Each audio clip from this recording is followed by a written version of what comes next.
Good morning, children. Check a look at that. Check a look at that. This is my Springfield Armory Echelon by Springfield. Yet you'll notice there's something a little bit different about mine. And that is the fact that it has wood grip panels on it. Get into that in a second. First off, thank you so much to Sharps Bros for actually sending me out this lower grip module for their Springfield Echelon. I have shot a bunch of rounds through it already with my buddy Stone down in North Carolina. Shot this thing out at 100 yards with the red dot that's on it, and pretty darn effective shooting gun. But let's dive into what we have here. When you buy a Springfield Echelon, it comes with this grip module. Pretty solid, but it is polymer. You know, I'm not a huge fan of polymer stuff, although some people say they swear by it because you get more flex and things like that. You're not a competition shooter. It doesn't matter to you. But the Sharps Brothers frame is aluminum, anodized aluminum. So it's colored, impregnated coloring. So it holds up very well to scratches, dings, dents being thrown down range, which I didn't do with this gun yet. But it's also a little bit shorter, believe it or not, which would make it better for concealed carry. If you take the magwell off, you can see my finger doesn't quite come to the end of the grip module, whereas on this one, there's actually a little bit of extra. But I like magwells, so that's why this gun has a magwell. Really, really do enjoy that. All you have to do is swap over your mag release, which on the Echelon is fully ambidextrous, which takes just a minute or two. There is a roll pin right there that has to come out, but no big deal. Sharps Brothers and a few other companies manufacture their own mag release, but I just went with the stock one because I wanted to keep the gun stock-ish. And the number one reason why this all happened is because much like the SIG 320, the Echelon is a chassis system, which means the fire control group, or COG, central operating group of the gun, according to Springfield, is completely removable. Once you pluck that bad boy out, you put it into the new frame, you're good to go. The reasons I like the Sharps Brothers even more over this guy: the front strap is different. It's got an undercut. It looks a little bit more like on my 320 X5s and stuff. I like that. The rear hump on it, the way it's designed and curved, I almost would have liked it to come up a little bit more or be a little bit more vertical, a little bit more 1911-y, but I have 1911, so I guess it's okay that it goes away from that. And if you have larger hands like I do, I'm 6'4", you can see it actually puts the palm swell right into the crook where the meat comes up over. So it's actually ergonomically designed very well. Mimics the double undercut, just a little bit more exaggeration with the end there that the actual Echelon has. Somebody said, oh, I don't like the double undercut. Well, guess what? It's double undercut from the factory. The stippling on this gun is fine, but I like having these wood grips. It also gives you front and rear strap checkering. This, again, just uses that texture front and rear. You could always re-stipple this. That's one downside of these guns, is you can't stipple. Well, you could technically laser stipple these guns, but you're not going to want to stipple that frame. The enhanced beaver tail is longer than it is on the original Echelon frame, which I like. Gives you a little bit more, you know, it's also a little bit higher up, so you're definitely getting up high on this gun. Very nice. Does not affect the trigger feel in any way. You could always upgrade the triggers, but there's no reason to. Pardon me, I had a sneezing fit. I'm allergic to cats, and I was hanging out with my buddy's cats. Has all the stock internals, including the slide. Again, you could always upgrade slides, but why would you want to? Sharps Brothers knows what they're doing. They take a gun that's actually really damn solid right out of the box and just enhance it so that it's even more shootable. And it's really cool. Couple of little that I need to point out with it. Number one, your takedown lever is going to be super tight the very first time that you do this gun.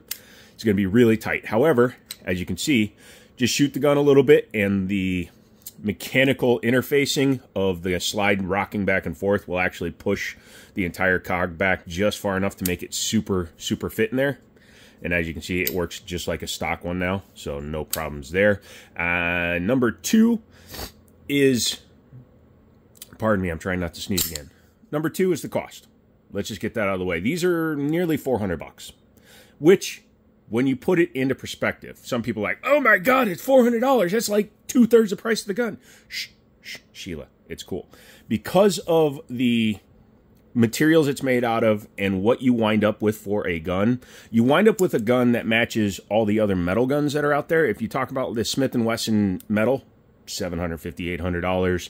You look at the Canic Rival S, $900. Look at a a Sig Sauer AXG, $900. So it puts this gun right in the same field as all the other guns, even with the upgrade. So anywhere under $1,000 is about what you would expect to pay for an all-metal gun. Even though it is striker fired, it's not a 1911. I don't care about that, but it does make this actually competitive with the field that's out there. Also, look at that. You can always, you don't have to use your pointer finger. Just keep your finger off the slide. Anywho, I'm not going to take it apart because it takes down just like an absolutely stock gun. Actually, here, literally, do it right. Number one, clear it. Literally takes down like a stock gun. It doesn't have the pin in the base that the stock frame does, but who cares? It works great. The takedown, not only is the takedown angled from the factory, so that's like a little gas pedal, but you also get ambidextrous gas pedals on this guy. Let me put it back together real quick. It was so difficult to run these guns. Yeah, no, it's not. But you have ambidextrous style gas pedals. So if you're a left-hand shooter, you can run it there. If you're a right-hand shooter, you can run it there. They do stick out proud, so you are going to have to consider that when looking at your holster choices. But again, not a big deal. Run a leather one, or you can get custom Kydex ones. I think Sharps Brothers, I'm pretty sure you can find ones that are made specifically for the Sharps Bros. Yeah, the texture on there took skin off my fingers. That happens. The gun being 100% ambi, that's fine. So you can just run it lefty, righty. Mighty bitey. I will point out that I cracked one of the grips. This is not a factory defect. That was me. When I got the grip, from Sharps Brothers, the first thing I did was I popped these out and covered them in Talon tape because I thought it would look cool. Don't do that because unless you get it perfect on there, it's going to raise these up, and then I cracked the wood putting it back down. I'm going to get another set of these from them, and I'll probably do silicone carbiding on these ones while they're off the gun, and I think that will actually make it work in the long run. But that was me. That was me. Not a factory problem. But yeah, what do I think about it? Well, duh, it's on my gun, and man, it makes this gun so much better. I really do like this gun. I threw a little burst Fastfire C on there just because it's a thin optic, so if you're going to carry with this thing, you might as well have something that matches it in terms of size, and that's what I did. I could have went with an RMR because you can put 31 different optics on here. You always wind up with a little bit of space because of the design of it, but I thought that worked great. If you have one of these Sharps Bros frames, let me know, and let me know what you think of it. If you've had any issues with it other than the takedown being super tight on them.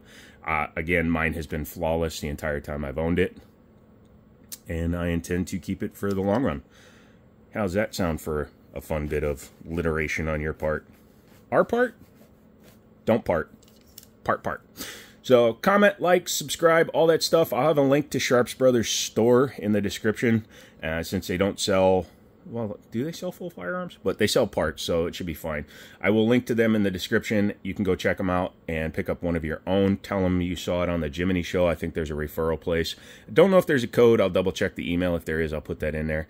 But again, why have what everybody else has when you can have something special? Come back for the next video. I love you guys. And as always, I'll talk to you later.